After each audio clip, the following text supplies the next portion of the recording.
Connect FM Canada ਦੇ ਵਿੱਚ ਤੁਹਾਡਾ ਸਵਾਗਤ ਹੈ। ਮੈਂ ਮਨਪ੍ਰੀਤ ਰੰਧਾਵਾ।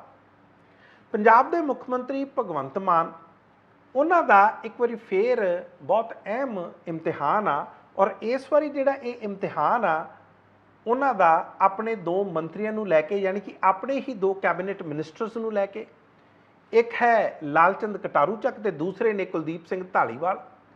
ਇਹ ਉਹ ਦੋ ਮੰਤਰੀ ਨੇ ਜਿਨ੍ਹਾਂ ਨੇ ਪਿਛਲੇ ਦਿਨਾਂ ਦੇ ਵਿੱਚ ਇੱਕ ਅਧਿਕਾਰੀ ਨੂੰ ਇੰਨਾ ਕੁ ਤਾਕਤਵਰ ਕਰਤਾ, ਇੰਨੀ ਕੁ ਸ਼ਕਤੀ ਦਿੱਤੀ ਜਾਂ ਉਸ ਨੂੰ ਇੰਨਾ ਪਾਵਰਫੁਲ ਕਰਤਾ ਕਿ ਉਸ ਨੇ 100 ਏਕੜ ਜ਼ਮੀਨ ਚੰਦ ਦਿਨਾਂ ਦੇ ਵਿੱਚ ਹੀ, ਕੁਝ ਕੁ ਦਿਨਾਂ ਦੇ ਵਿੱਚ ਹੀ ਨਿੱਜੀ ਹੱਥਾਂ ਦੇ ਵਿੱਚ ਟਰਾਂਸਫਰ ਕਰਤੀ, ਕਰੋੜਾਂ ਦੀ ਜ਼ਮੀਨ, ਤੇ ਉਸ ਤੋਂ ਬਾਅਦ ਉਹ ਰਿਟਾਇਰ ਹੋ ਜਾਂਦਾ। ਹੁਣ ਪੰਜਾਬ ਵਿਜੀਲੈਂਸ ਬਿਊਰੋ ਨੇ ਇਸ ਅਧਿਕਾਰੀ ਤੇ ਪਰਚਾ ਤਾਂ ਦਰਜ ਕਰ ਲਿਆ ਤੇ ਨਾਲੇ ਹੀ ਉਹ ਸਾਰਿਆਂ ਤੇ ਜਿਨ੍ਹਾਂ ਨੂੰ ਇਸ ਦਾ ਲਾਭ ਮਿਲਿਆ, ਬੈਨੀਫੀਸ਼ਰੀਜ਼ ਜਿਨ੍ਹਾਂ ਨੂੰ ਆਪਾਂ ਕਹਿੰਦੇ ਆ, ਜਿਹੜੇ ਨਿੱਜੀ ਹੱਥਾਂ ਦੇ ਵਿੱਚ ਇਹ ਜ਼ਮੀਨ ਟਰਾਂਸਫਰ ਹੋਈ ਸੀ, ਉਹਨਾਂ ਤੇ ਵੀ ਪਰਚਾ ਦਰਜ ਹੋ ਗਿਆ। ਪਰ ਨਾਲ ਹੀ ਇੱਕ ਗੱਲ ਦਾ ਸਾਰਿਆਂ ਨੂੰ ਬਹੁਤ ਮਲਾਲ ਆ ਕਿ ਜਿਹੜੇ ਮੰਤਰੀਆਂ ਨੇ ਇਸ ਅਧਿਕਾਰੀ ਨੂੰ ਪਾਵਰ ਦਿੱਤੀ ਜਾਂ ਜਿਹੜੇ ਮੰਤਰੀਆਂ ਨੇ ਡੀਓ ਲਿਖ ਕੇ, ਡੈਮੀ ਆਫੀਸ਼ੀਅਲ ਲੈਟਰ ਲਿਖ ਕੇ ਇਸ ਅਧਿਕਾਰੀ ਦੀ ਸਿਫਾਰਿਸ਼ ਕੀਤੀ ਤੇ ਦੂਸਰੇ ਮੰਤਰੀ ਨੇ ਉਸ ਉੱਤੇ ਕਾਰਵਾਈ ਕਰਦਿਆਂ ਹੋਇਆਂ ਉਸ ਨੂੰ ਇੱਕੋ ਦਮ ਤਰੱਕੀ ਦੇਤੀ ਜਾਂ ਉਸ ਨੂੰ ਐਡੀਸ਼ਨਲ ਚਾਰਜ ਦੇਤਾ ਤੇ ਉਹਨਾਂ ਤੇ ਕਿਸੇ ਤਰ੍ਹਾਂ ਦੀ ਕੋਈ ਕਾਰਵਾਈ ਨਹੀਂ।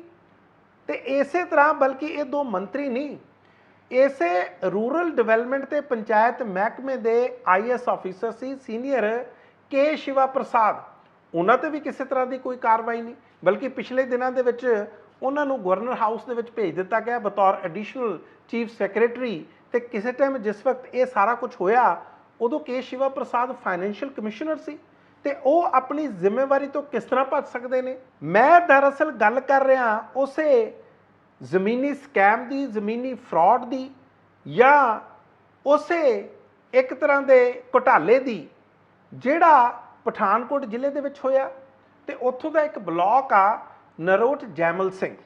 ਨਰੋਟ ਜੈਮਲ ਸਿੰਘ ਦੇ ਵਿੱਚ ਇੱਕ ਪਿੰਡ ਆ ਗੋਲ ਪਿੰਡ, ਤੇ ਉੱਥੋਂ ਦੀ ਪੰਚਾਇਤ ਦੇ ਅਧੀਨ ਇਹ ਜ਼ਮੀਨ ਆਉਂਦੀ ਸੀ ਤੇ ਜ਼ਿਆਦਾਤਰ ਜਿਹੜੀ ਇਹ ਜ਼ਮੀਨ ਸੀ ਉਹ ਪਿੰਡ ਭੱਟੀਆਂ, ਜਿਹੜਾ ਮੈਂ ਤੁਹਾਨੂੰ ਪਹਿਲਾਂ ਵੀ ਦੱਸਿਆ ਕਿ ਬੇਚਿਰਾਗ ਪਿੰਡ ਆ, ਉੱਥੇ ਕੋਈ ਚਿਰਾਗ ਨਹੀਂ ਬਲਦਾ ਕਿਉਂਕਿ ਉੱਥੇ ਹੁਣ ਕਿਸੇ ਤਰ੍ਹਾਂ ਦੀ ਕੋਈ ਵਸੋਂ ਨਹੀਂ ਆ। ਪਰ ਇਸ DDPO ਜਿਹੜਾ ਉਸ ਵਕਤ ਤੱਕ DDPO ਬਣ ਗਿਆ ਸੀ, ਕੁਲਦੀਪ ਸਿੰਘ ਦੀ ਮੈਂ ਗੱਲ ਕਰ ਰਿਹਾ, ਤੇ ਇਹ ਅੰਮ੍ਰਿਤਸਰ ਜ਼ਿਲ੍ਹੇ ਦਾ ਹੀ ਰਹਿਣ ਵਾਲਾ, ਮਕਬੂਲਪੁਰਾ ਪਿੰਡ ਦਾ ਰਹਿਣ ਵਾਲਾ। ਤੁਸੀਂ ਦੇਖੋ 20 ਤਰੀਕ ਤੱਕ ਇਹ ਜਿਹੜਾ ਕੁਲਦੀਪ ਸਿੰਘ ਸੀ ਇਹ ਬਲਾਕ ਡਿਵੈਲਪਮੈਂਟ ਪੰਚਾਇਤ ਅਫਸਰ ਸੀ, ਕੱਲਾ BDPO ਜਿਹਨੂੰ ਆਪਾਂ ਕਹਿ ਦਿੰਦੇ ਆ। ਅਗਲੇ ਦਿਨ DDPO ਬਣਦਾ ਤੇ ਨਾਲ ਹੀ 23 ਤਰੀਕ ਨੂੰ ਲਾਲਚੰਦ ਕਟਾਰੂ ਚੱਕ ਦੀ DO ਲੈਟਰ ਆ ਜਾਂਦੀ ਹੈ। ਔਰ DO ਲੈਟਰ ਕਿਹਨੂੰ ਲਿਖੀ ਜਾਂਦੀ ਹੈ? ਡੈਮੀ ਆਫੀਸ਼ੀਅਲ ਕੁਲਦੀਪ ਸਿੰਘ ਧਾਲੀਵਾਲ ਨੂੰ, ਜਿਹੜੇ ਉਸ ਵਕਤ ਇਸ ਮਹਿਕਮੇ ਦੇ ਮੰਤਰੀ ਹੁੰਦੇ ਆ, ਪੇਂਡੂ ਵਿਕਾਸ ਤੇ ਪੰਚਾਇਤ ਮਹਿਕਮੇ ਦੇ। ਤੇ ਨਾਲ ਦੀ ਨਾਲ ਉਹ ਵੀ ਕਾਰਵਾਈ ਅੱਗੇ ਕਰਦੇ ਆ ਕਿਉਂਕਿ 23 ਤਰੀਕ ਨੂੰ ਚਿੱਠੀ ਆਉਂਦੀ ਆ ਤੇ 24 ਫਰਵਰੀ ਨੂੰ ਅਗਲੇ ਹੀ ਦਿਨ ਇਸ ਕੁਲਦੀਪ ਸਿੰਘ ਨੂੰ ADC ਡਿਵੈਲਪਮੈਂਟ ਦਾ ਚਾਰਜ ਮਿਲ ਜਾਂਦਾ। ਇਹ ਤਾਂ ਤੁਸੀਂ ਦੇਖੋ ਸ਼ਨੀਚਰ ਐਤਵਾਰ ਦੀ ਛੁੱਟੀ ਆ ਗਈ 25 ਤੇ 26 ਦੀ, ਨਹੀਂ ਤਾਂ ਮੈਨੂੰ ਲੱਗਦਾ ਉਸੇ ਦਿਨ ਹੀ ਇਸ ਅਧਿਕਾਰੀ ਨੇ ਇਹ ਸਾਰੀ ਦੀ ਸਾਰੀ 100 ਏਕੜ ਜ਼ਮੀਨ ਉਹ ਨਿੱਜੀ ਹੱਥਾਂ ਨੂੰ ਦੇ ਦੇਣੀ ਸੀ। ਤੇ ਹੋਇਆ ਵੀ ਇਸ ਤਰ੍ਹਾਂ। 27 ਤਰੀਕ ਨੂੰ ਆਪਣੀ ਕੋਰਟ ਲਾ ਲੈਂਦਾ। 27 ਤਰੀਕ ਨੂੰ ਕੋਰਟ ਲਾ ਕੇ, ਕਿਉਂਕਿ ਕੁਆਸੀ ਜੁਡੀਸ਼ੀਅਲ ਪਾਵਰਸ ਹੁੰਦੀਆਂ ਸਿਵਲ ਕੋਰਟ ਦੀਆਂ, ਨਾਲ ਦੀ ਨਾਲ ਹੀ ਸਾਰੀਆਂ ਟਰਾਂਸਫਰ ਕਰ ਦਿੰਦਾ ਇਹ ਜ਼ਮੀਨ। ਕਿਸੇ ਤਰ੍ਹਾਂ ਦੇ ਕੋਈ ਗਵਾਹ ਨੂੰ ਨਹੀਂ ਬੁਲਾਉਂਦਾ, ਕੋਈ ਰੈਕਡ ਨਹੀਂ ਤਲਬ ਕਰਦਾ, ਕੋਈ ਕੁਛ ਨਹੀਂ। ਤੇ ਅਗਲੇ ਦਿਨ 28 ਨੂੰ, ਯਾਨੀ ਕਿ 28 ਫਰਵਰੀ ਨੂੰ ਰਿਟਾਇਰ ਹੋ ਕੇ ਘਰੇ ਬਹਿ ਜਾਂਦਾ। ਇਸ ਤਰ੍ਹਾਂ ਲੱਗਦਾ ਕਿ ਸਾਰਾ ਕੁਝ ਹੋ ਚੁੱਕਾ। ਇਹ ਤਾਂ ਜਿੰਨੀ ਦੇਰ ਤੱਕ ਮਾਮਲਾ ਮੀਡੀਆ ਦੇ ਵਿੱਚ ਨਹੀਂ ਆਇਆ, ਜਾਂ ਪੰਜਾਬ ਦੇ ਜਿਹੜੇ ਚੀਫ ਸੈਕਟਰੀ ਨੇ ਅਨੁਰਾਗ ਵਰਮਾ, ਜਦੋਂ ਉਹਨਾਂ ਦੇ ਧਿਆਨ ਦੇ ਵਿੱਚ ਮੀਡੀਆ ਦੇ ਥਰੂ ਟ੍ਰਿਬਿਊਨ ਦੇ ਵਿੱਚ, ਤੁਹਾਨੂੰ ਪਤਾ ਹੀ ਆ ਇਸ ਦਾ ਸਭ ਤੋਂ ਪਹਿਲਾਂ ਖੁਲਾਸਾ ਹੋਇਆ ਸੀ, ਜਦੋਂ ਤੱਕ ਇਹ ਮਾਮਲਾ ਉੱਥੇ ਨਹੀਂ ਪਹੁੰਚਿਆ ਇਸ ਉੱਤੇ ਸਾਰੀ ਸਰਕਾਰ ਸੁੱਤੀ ਪਈ ਸੀ। ਬਲਕਿ ਸਰਕਾਰ ਨੂੰ ਇਹ ਲੱਗਦਾ ਸੀ ਕਿ ਇਹ ਮਾਮਲਾ ਤਾਂ ਹੁਣ ਕੁਝ ਰਿਹਾ ਹੀ ਨਹੀਂ, ਲੋਕਾਂ ਨੂੰ ਪਤਾ ਹੀ ਨਹੀਂ, ਚੁੱਪਚਾਪ ਸਾਰਾ ਕੁਝ ਕਰ ਦਿਓ। ਇਹ ਤਾਂ ਬਾਅਦ 'ਚ ਪਤਾ ਲੱਗਾ ਕਿ ਇਹ ਜਿਹੜੀ ਜ਼ਮੀਨ ਸੀ ਕਿੰਨੀ ਅਹਿਮ ਸੀ, ਕਿਉਂਕਿ ਇਹ ਮਾਈਨਿੰਗ ਲਈ ਵਰਤੀ ਜਾਣੀ ਸੀ। ਜਿਨ੍ਹਾਂ ਨੂੰ ਇਹ ਲਾਭ ਪ੍ਰਾਪਤ ਹੋਣਾ ਸੀ ਉਹ ਇੱਕ ਅਰਜ਼ੀ ਲਾ ਦਿੰਦੇ ਆ, ਕਹਿੰਦੇ ਜੀ ਸਾਨੂੰ ਹੁਣ ਇੱਥੇ ਮਾਈਨਿੰਗ ਦੀ ਇਜਾਜ਼ਤ ਦਿਓ, ਕਿਉਂਕਿ ਘੱਟੋ ਘੱਟ 45 ਏਕੜ ਇਹ ਜਿਹੜੀ ਜ਼ਮੀਨ ਆ ਇਸ ਚੋਂ ਇਹ ਰਾਵੀ ਦੇ ਕੰਢੇ ਤੇ ਆ, ਜਿਹੜਾ ਕਿ ਬਹੁਤ ਕਾਮਿਲ ਆ। इस रेते बजरे की खुदाई लई। उस तो बाद पता लगदा कि ये कल्ली एग्रीकल्चर जमीन नहीं सी, इहदे पिछे तां राज ही कुछ हो रहा। ये सारा घटनाक्रम हो रहा ते साडे मुख मंत्री ने हजे तक इन्हां तो अस्तीफा नहीं लिया। जदों एक मंत्री नूं पहलां भी बचाया गया, देखो लालचंद कटारू ਚੱਕ ਦਾ कोई पहला मामला तो है नहीं, इस तो पहला भी इन्हां ते किन्ने संगीन दोष लगे सी, इस बारे मैं तुहानूं एक दिन पहला भी जिक्र कीता सी। पर उस वेले सरकार ने इन्हां नूं पूरी तरह बचाउण दी कोशिश कीती। एक पुलिस ऑफिसर्स का एक पैनल भी बनाया गया, 3 पुलिस ऑफिसर सी, नरिंਦਰ भार्गव जिहड़े DIG सी वो इस नूं हैड कर रहे सी, वो आपां नूं सारिआं नूं पता। पर कीता कराया उन्होंने कुछ नहीं सी, क्योंकि लालचंद कटारू ਚੱਕ नूं एक वारी भी बुला के पुछ-गिछ तक नहीं की, तो जे बुलाया नहीं सी जाना क्योंकि वो कैबिनेट मंत्री से तो आप चले जाते। पर ये इस करके करना पै रहा सी क्योंकि उस वक्त जिहड़े माइनॉरिटी कमीशन सी उन्होंने इस मामले नूं ਚੱਕ लिया सी, उन्होंने एक तरह के नोटिस जारी किए सी, इस करके मजबूरी च करना पिया। पर फिर भी इस सरकार ने लालचंद कटारू ਚੱਕ के खिलाफ किसी तरह की कोई कार्रवाई नहीं की कि हुण भी उन्होंने बचाओगे। वैसे मैनू कुछ सूत्रों तो पता लगा, हालांकि यदि असी हजे पुष्टि नहीं कर सकते कि एक खुसर फुसर जरूर शुरू हो गई है। इन्हों पिछले दिनों के बुलाया भी गया सी, अस्तीफे लैण की गल भी किसी पद्धर ते तुरी सी, पर हजे तक होया कुछ नहीं, क्योंकि लगता यह आ कि इन्हों भरपूर बचाउण की कोशिश की जाएगी।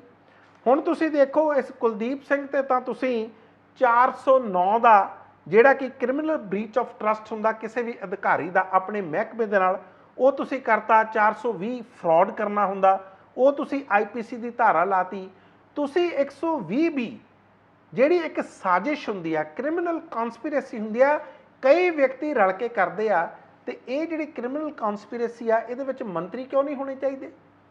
की तुहानूं लगदा नहीं कि ये सारा कुछ आपस दे विच मिल के होया होएगा, मिथ के होया होएगा कि तुसीं मैनूं DO लैटर लिख दो, मैं इक्को दिन दे विच कार्रवाई कर दूंगा। हालांकि बाद दे विच कुलदीप सिंह ढालीवाल ने सफाई बहुत दित्ती आ, सफाई उन्होंने दित्ती है कि देखो जी ये जिहड़ा ऑर्डर कीता सी उस DDPO ने, बाद दे विच तां मैं इस ते रोक लाती। पर तुसीं उसनूं ADC का चार्ज दिता क्यों?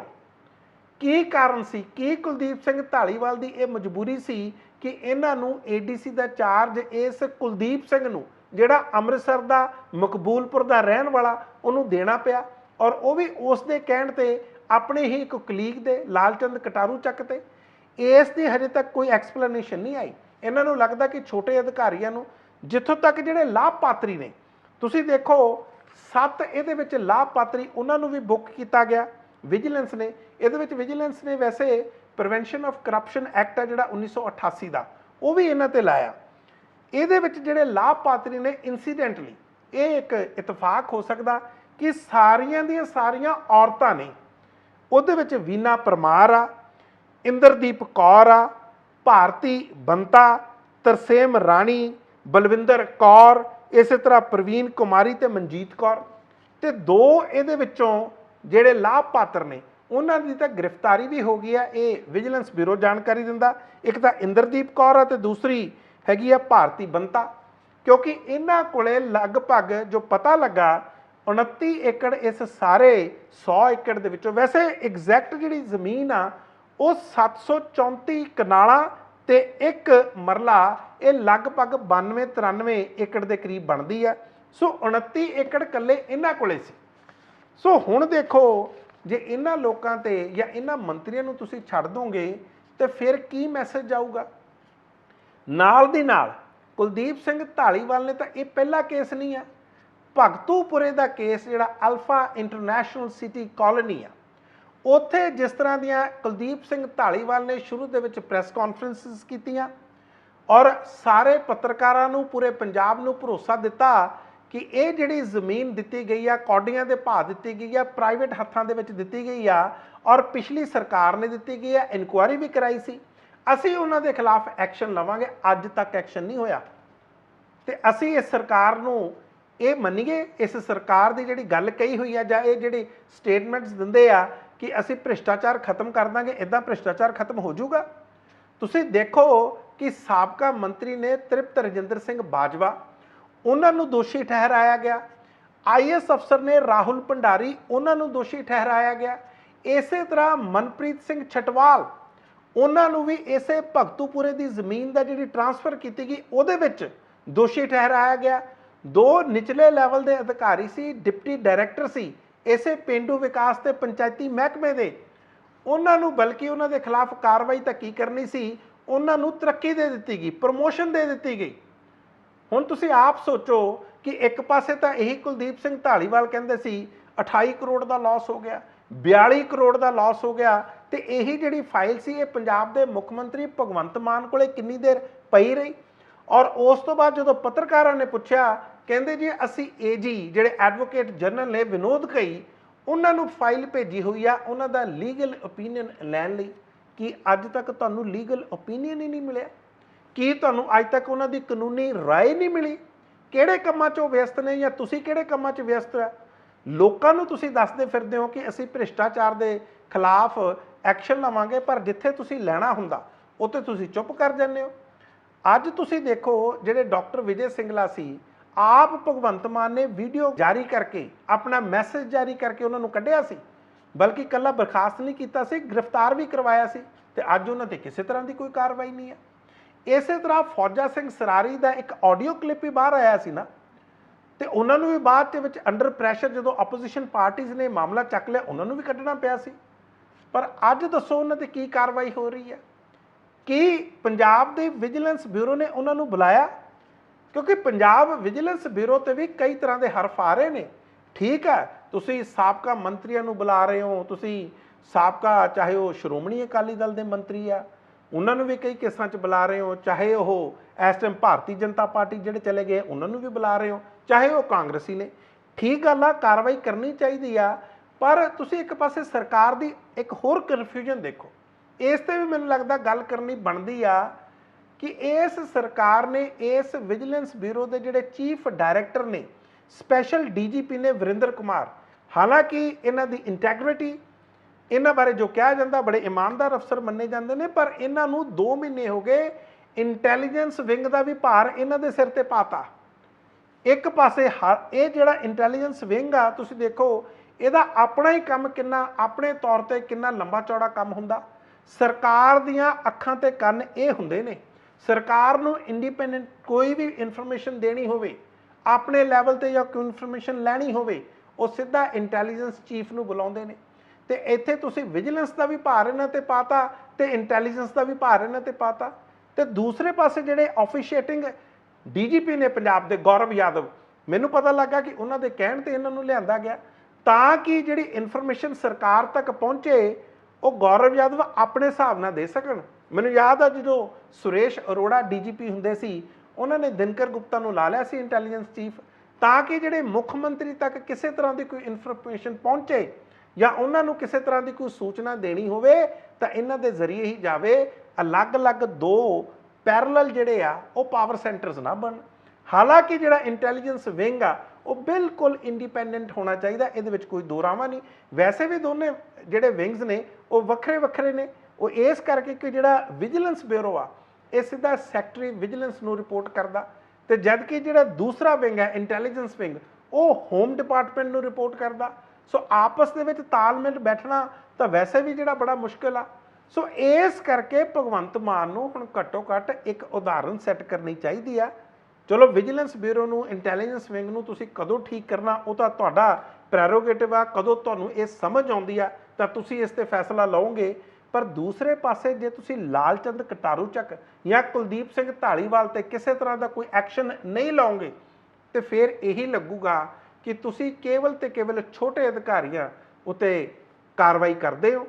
ਅੱਜ ਵੀ ਤੁਸੀਂ ਦੇਖੋ ਜਿਹੜੇ IAS ਆਫੀਸਰ ਦੇ ਨੀਲਮਾ, ਕੋਈ ਉਹਨਾਂ ਤੇ ਕਿਸੇ ਤਰ੍ਹਾਂ ਦੀ FIR ਦੇ ਵਿੱਚ ਇਸ ਲੇਡੀ ਆਫੀਸਰ ਦਾ ਨਾਮ ਆ, ਪਰ ਮਜ਼ਾਲ ਆ ਤੁਸੀਂ ਕਦੇ ਉਹਨਾਂ ਨੂੰ ਬੁਲਾਇਆ ਹੋਵੇ, ਕਿਸੇ ਤਰ੍ਹਾਂ ਦੀ ਕੋਈ ਕਾਰਵਾਈ ਕੀਤੀ ਹੋਵੇ।